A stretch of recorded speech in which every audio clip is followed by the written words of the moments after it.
We are back once more to follow up on this Xbox project. Today we will be discussing part 3. This is where everything will begin to start taking shape. So my dad cut a big rectangle in the back of the metal to make room for the I/O shield. This is replaceable with other I/O shields.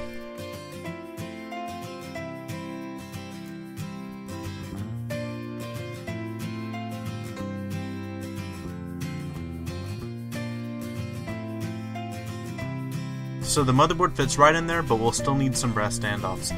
So as you can see, my dad's already marked the holes and cut them, so now all we need is for them to be threaded. He used a 6-32 tap to thread the holes. Notice how he's using a drill. Yeah, that's not the right way to do it.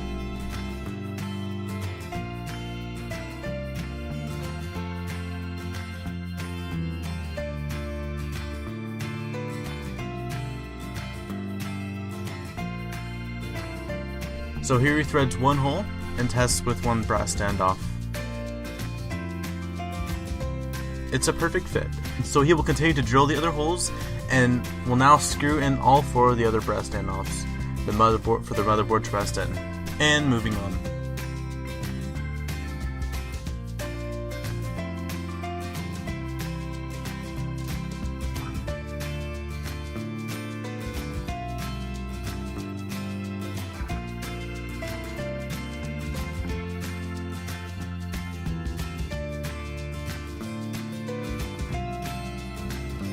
I'll begin to screw the motherboard into place.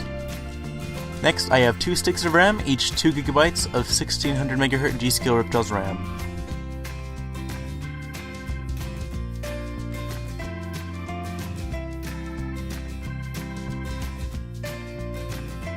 Here's a hard drive I bought for about $50. I needed a 2.5-inch drive, so this was the best deal I could find for a 7200 RPM, 32 MB cache, 6 GB per second HDSD hard drive.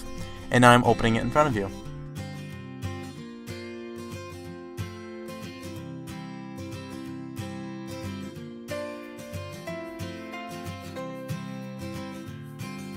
So this is how the motherboard will look installed, and I feel like the whole project is coming together nicely. Comment down below if you think so as well.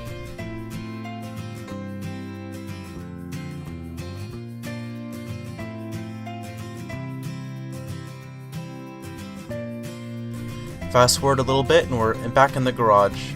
My dad is marking the plastic where he should make the first incision to cut so the I/O shield is visible and accessible with the plastic body on.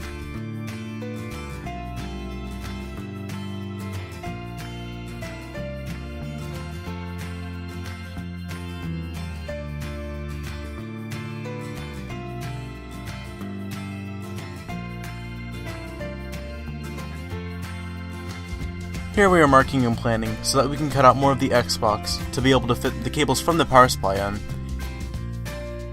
And we even started second thinking about how this was positioned and abandoned this idea, but did something similar so less cutting was needed.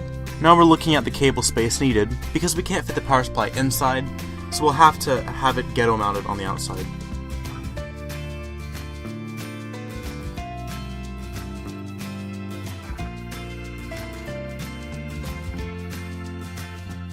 Here, the cutting with the Dremel begins. My dad cuts along some lines made with a Sharpie to create space for the cables to fit through.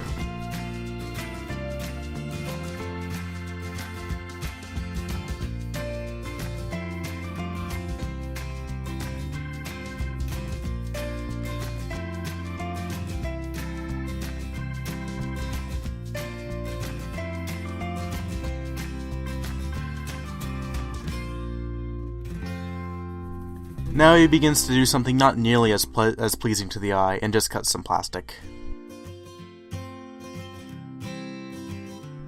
Time to test the cables fitting through, and looks like they do.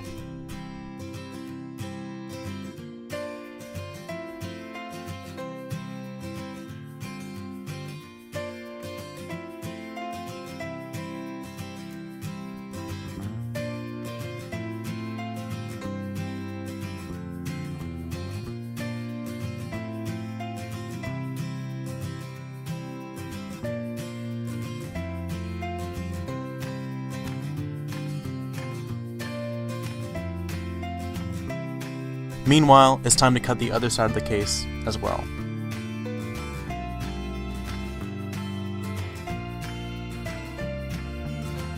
he places the two pieces together, and that wraps this up for today. On the back, with the I/O, it won't be possible to access one of the PS2 ports. But, thank you for watching, leave a like if you enjoy what I'm doing and want to see more, subscribe if you aren't yet to keep up to date with what I'm doing, and become part of YogertPC.